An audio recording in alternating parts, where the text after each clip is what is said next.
बिस्मिल्लाहिर्रहमानिर्रहीम। ज़कात कोर्स का जो आखिरी बाब था वो था मसारिफ़ ज़कात। उसके ऊपर हमने पीछे काफ़ी कलाम किया।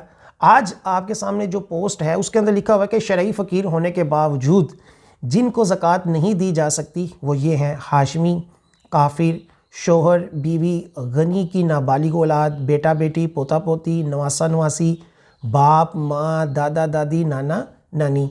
ये वो लोग हैं जिनको हम अपनी ज़कात नहीं दे सकते। हाशमी से मुराद सैयदज़ादे नहीं ख़ास होते, बल्कि इसमें दीगर भी अहबाब हैं, जैसे हज़रत अली रदी अल्लाह ताला अन्हो की गैर फ़ातिमी औलाद, इसी तरह अब्बासी। इन लोगों को भी ज़कात हम नहीं दे सकते कि ये भी हाशमी, जो बनु हाशिम का कबीला है, उसके साथ ताल्लुक़ रखते हैं। यूँ ही काफिर जो है उसको अपनी ज़कात नहीं दे सकते।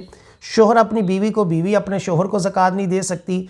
एक बच्चा जो है वो समझदार है, ज़कात ले सकता है, लेकिन उसका वालिद जो है वो गनी है और हम उसको ज़कात नहीं दे सकते। बेटा बेटी को, पोता पोती को, नवासा नवासी को।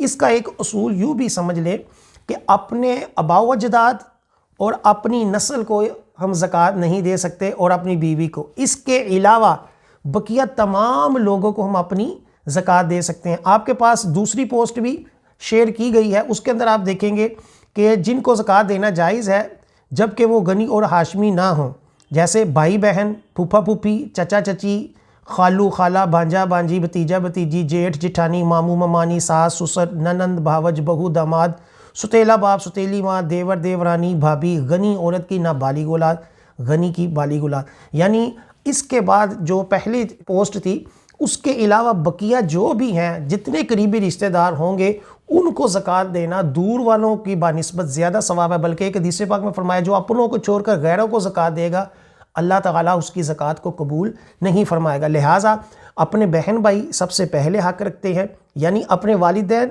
और अपनी नस्ल को ज़कात नहीं दे सकते, अपने नाना नानी को भी, दादा दादी को भी ज़कात नहीं दे सकते। लेकिन इसके अलावा जो अपने दीगर करीबी रिश्तेदार हैं उसके अंदर ये देखें कितनी लंबी लिस्ट है: भाई बहन, फूफा फूफी, चचा चची, इसी तरह सास ससुर, अपना दामाद, इसी तरह सुतेला बाप सुतेली माँ। इन सब को जो है वो ज़कात दी जा सकती है जबकि ये मुस्तहिक़े ज़कात हों।